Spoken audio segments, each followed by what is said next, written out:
कहानी की शुरुआत होती है मीलों दूर तक फैली सफेद और सर्द बर्फीली पहाड़ियों से। ये एक स्की रिसॉर्ट है जहां चारों तरफ लोगों की भीड़ है और हर कोई स्कीइंग का मजा ले रहा है। यहीं हमारी मुलाकात होती है तीन मुख्य किरदारों से, पार्कर, डैन और लिंच। पार्कर डैन की गर्लफ्रेंड है और लिंच डैन का बचपन का जिगरी यार। ये तीनों भी यहाँ अपनी रोजमर्रा की जिंदगी से दूर वीकेंड एंजॉय करने आए हैं और बिना वक्त बर्बाद किए तीनों चेयर लिफ्ट की टिकट लेकर उसमें सवार हो जाते हैं। मगर सफर की शुरुआत में ही कुदरत उन्हें एक इशारा देती है जब लिफ्ट अचानक हवा के बीचों बीच थम जाती है। उनके चेहरों पर खौफ की एक लकीर खींचती है, लेकिन खुशकिस्मती से लिफ्ट दोबारा चल पड़ती है और वे इसे महज एक तकनीकी खराबी मानकर नजरअंदाज कर देते हैं, अनजान उस बात से कि यह आने वाले तूफान की पहली दस्तक थी। कई घंटों तक स्कीइंग और मस्ती करने के बाद शाम ढलने लगती है। वे पहाड़ की चोटी से नीचे उतरकर एक रेस्टोरेंट में खाना खाते हैं, लेकिन इनका मन अभी भरा नहीं था। तभी वे एक ऐसा फैसला लेते हैं जो उनकी जिंदगी को खतरे में डालने वाला था। रात के अंधेरे में एक आखिरी बार स्कीइंग करने का प्लान। वे लिफ्ट स्टेशन की तरफ बढ़ते हैं, लेकिन गार्ड उन्हें रोक देता है। वह साफ कहता है लिफ्ट बंद हो चुकी है, आगे मौसम खराब होने की खबर है। लेकिन तीनों उससे जिद करने लगते हैं, विनती करते हैं कि बस एक आखिरी राउंड, हम बहुत जल्दी वापस आ जाएंगे। उनकी जिद के आगे गार्ड झुक जाता है और उन्हें जाने देता है। उन्हें खबर भी नहीं थी कि उनकी यह छोटी सी जिद उनकी जिंदगी की सबसे बड़ी और शायद आखिरी गलती साबित होने वाली थी। जैसे ही वे तीनों लिफ्ट चेयर पर बैठकर अंधेरे में ऊपर की ओर रवाना होते हैं, नीचे एक बड़ी गड़बड़ हो जाती है। गार्ड के पास उसका एक साथी आता है और कहता है कि बॉस तुम्हें तुरंत बुला रहे हैं। जाने से पहले वह गार्ड अपने साथी को बता जाता है कि ऊपर अभी 3 लोग बाकी हैं, वे आते ही होंगे। संयोग देखिए, ठीक उसी वक्त पहाड़ी से 3 दूसरे लोग स्कीइंग करके नीचे उतर आते हैं। उस नए कर्मचारी को गलतफहमी हो जाती है कि ये वही 3 लोग हैं जिनका जिक्र गार्ड ने किया था। ये मानकर कि ऊपर अब कोई नहीं बचा, वह मेन पावर स्विच बंद कर देता है और वहां से चला जाता है। उधर ऊपर हवा में लटके पार्कर, डैन और लिंच को जोरदार झटका लगता है। लिफ्ट फिर रुक जाती है। पहले उन्हें लगता है कि शायद फिर से कोई छोटी मोटी खराबी है, जैसा सुबह हुआ था। वे इंतजार करते हैं, ठंड बढ़ रही होती है। तभी वो तीनों ऊपर से देखते हैं कि रिसॉर्ट की सारी बड़ी लाइट्स एक एक करके बंद हो रही हैं। उन तीनों की घबराहट अब बढ़ने लगती है। डैन घबराहट के बीच खुद को समझाते हुए कहता है कि शायद बस बिजली गई है। पहाड़ों पर अक्सर ऐसा होता रहता है। उसे पूरा भरोसा था कि कोई उन्हें ऐसे छोड़कर नहीं जा सकता। कोई न कोई उन्हें नीचे उतारने जरूर आएगा। ठंड लगातार जानलेवा होती जा रही थी, जिससे तंग आकर डैन यहां तक कह देता है कि अगर जरूरत पड़ी तो मैं यहां से नीचे कूद जाऊंगा। लेकिन तभी पार्कर को अचानक एक ऐसी बात याद आती है जो उन सबकी रूह कंपा देती है। वह थरथराती आवाज में कहती है, कल सोमवार है और यह रिसॉर्ट सिर्फ शुक्रवार से रविवार तक ही खुलता है, यानी अगले 5 दिन तक यह रिसॉर्ट नहीं खुलेगा। ये सुनते ही उनकी घबराहट दहशत में बदल जाती है और हताशा में पार्कर पूरी ताकत लगाकर मदद के लिए चीखती है, मगर उस सुनसान वीराने में उनकी आवाज सुनने वाला कोई नहीं था। हार कर वे फिर खुद को और एक दूसरे को झूठी तसल्ली देते हैं कि फिक्र मत करो, शायद कुछ ही देर की बात है। और उसी अंधेरे में उम्मीद का दामन थामे वे फिर से इंतजार करने लगते हैं कि तभी कुदरत का कहर बरसता है और भारी बर्फबारी शुरू हो जाती है, जिससे वे बुरी तरह ठिठुरने लगते हैं। इसी मायूसी के बीच अचानक उम्मीद की एक किरण चमकती है जब लिंच की नजर नीचे आते हुए एक स्नो कैट ट्रक पर पड़ती है और वे तीनों पागलों की तरह मदद के लिए चिल्लाने लगते हैं। लेकिन वह ड्राइवर अपने किसी साथी को ढूंढने आया था और जैसे ही उसे वॉकी टॉकी पर खबर मिलती है कि उसका साथी मिल गया है, वह वापस मुड़ने लगता है। ड्राइवर का ध्यान खींचने की आखिरी कोशिश में वो अपना सामान नीचे फेंकते हैं, लेकिन बदकिस्मती देखिए, ड्राइवर रिवर्स करते हुए पीछे देख रहा होता है और उसे भनक भी नहीं लगती कि ऊपर से कुछ गिरा है। गाड़ी के ओझल होते ही उनकी यह आखिरी उम्मीद भी दम तोड़ देती है। ठंड अब बर्दाश्त से बाहर हो चुकी थी और उनके हाथ पैर सुन्न होकर जमने लगे थे। तभी तनाव कम करने के लिए पार्कर सिगरेट निकालने की कोशिश करती है, मगर उसका एक दस्ताना हाथ से फिसलकर नीचे गिर जाता है और उसी वक्त डैन की नजर पार्कर के गालों पर पड़ती है, जहां भीषण ठंड से फ्रॉस्ट बाइट के निशान उभर आए थे, जो इस बात का साफ संकेत था कि अगर वे यहां एक भी दिन रुके तो जमकर मर जाएंगे। मौत के डर से डैन का सब्र टूट जाता है और वह नीचे कूदने का जानलेवा फैसला लेता है। लिंच और पार्कर उसे रोकने की बहुत कोशिश करते हैं, चेतावनी देते हैं कि इतनी ऊंचाई से कूदना खुदकुशी होगी, लेकिन डैन किसी की नहीं सुनता और छलांग लगा देता है।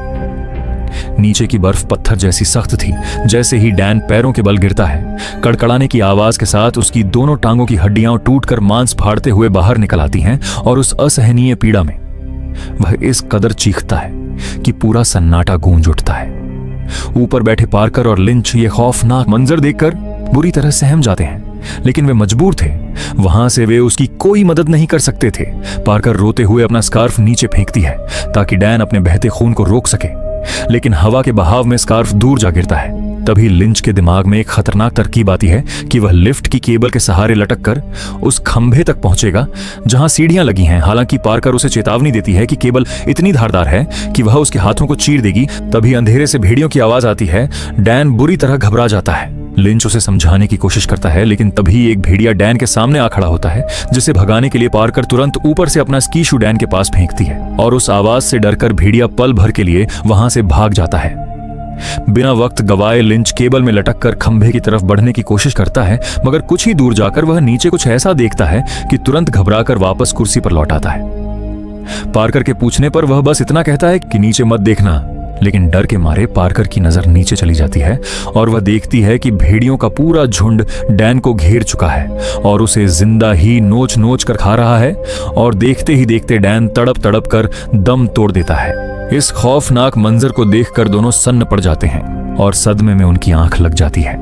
जब अगली सुबह पार्कर की आंख खुलती है तो एक नई मुसीबत उसका इंतजार कर रही थी। उसका नंगा हाथ ठंड के कारण लोहे के सेफ्टी बार से बुरी तरह चिपक चुका था और दर्द से चीखते हुए जब वह उसे खींचकर छुड़ाती है तो उसके हाथ की खाल उधड़कर लोहे पर ही चिपकी रह जाती है। पार्कर अब पूरी तरह टूट चुकी है। तभी लिंच नींद से जागता है। उसे उम्मीद थी कि अब उन्हें बचाने कोई ना कोई आएगा। वह कहता है कि कॉलेज में न दिखने पर शायद उनके दोस्त उन्हें ढूंढने आएंगे, लेकिन पार्कर कहती है कि किसी को नहीं पता वो यहां आए हैं। यह सुनकर वह चुप हो जाता है। लिंच समझ जाता है कि अब इंतजार करने का मतलब है मौत, इसीलिए वह दोबारा उस जानलेवा केबल पर चढ़ने का फैसला करता है, ये कहते हुए कि अगर वे यहां रहे तो वैसे भी मारे जाएंगे और डैन की कुर्बानी बेकार चली जाएगी। पार्कर की मदद से लिंच कुर्सी पर खड़ा होकर हाथों से बर्फीली केबल को जकड़ लेता है, लेकिन मुसीबतें अभी खत्म नहीं हुई थीं। जैसे ही लिंच केबल पर लटकता है, अचानक लिफ्ट का एक मुख्य पेंच ढीला हो जाता है और पूरी कुर्सी एक तरफ झुककर खतरनाक तरीके से हवा में लटकने लगती है। पार्कर दहशत में चिल्लाती है कि कुर्सी गिरने वाली है, लेकिन लिंच अब रुक नहीं सकता। वह उसे आखिरी बार हिम्मत बनाए रखने को कहता है। कुर्सी अभी अटकी हुई थी, लेकिन नीचे मौत का मंजर तैयार था क्योंकि भेड़ियों का एक झुंड वहां जमा हो चुका था।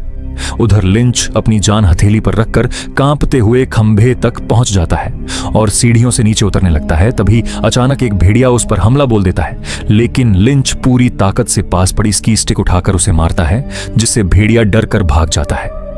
लिंच फौरन स्नोबोर्ड पर बैठकर नीचे की ओर फिसलता है, लेकिन पार्कर ऊपर से चीखती है क्योंकि भूखे भेड़ियों का झुंड अब उसके पीछे दौड़ पड़ा था और देखते ही देखते लिंच जंगल के अंधेरे में ओझल हो जाता है।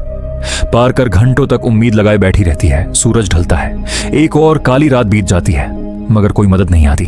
और अगली सुबह जब हताशा में वह कूदने का फैसला करती है तो अचानक कुर्सी का सपोर्ट पूरी तरह टूट जाता है, लेकिन किस्मत से वह एक पतली केबल के सहारे लटक जाती है। मौत को करीब आता देख पार्कर कम ऊंचाई का फायदा उठाकर नीचे कूद जाती है। वह सही सलामत गिरती तो है, लेकिन तभी ऊपर से भारी भरकम कुर्सी टूटकर सीधा उसके पैर पर आ गिरती है, जिससे उसकी चीख निकल जाती है और वह बुरी तरह घायल हो जाती है।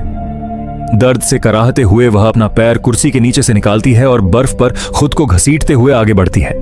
कुछ दूर जाकर उसे जो नजारा दिखता है वह उसकी रूह कंपा देता है। भेड़ियों का झुंड लिंच की लाश को नोच नोच कर खा रहा था।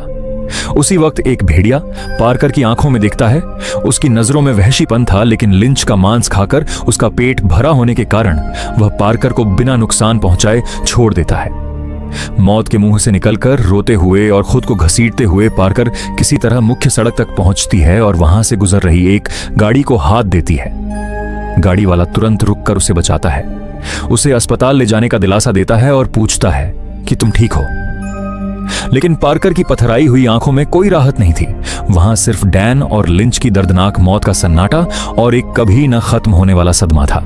और इसी खौफनाक खामोशी के साथ यह कहानी यहीं खत्म होती है।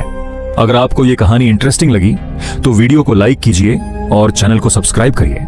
मैं ऐसी थ्रिलर और मिस्ट्री स्टोरीज लेकर आता रहूंगा। मिलते हैं नेक्स्ट वीडियो में।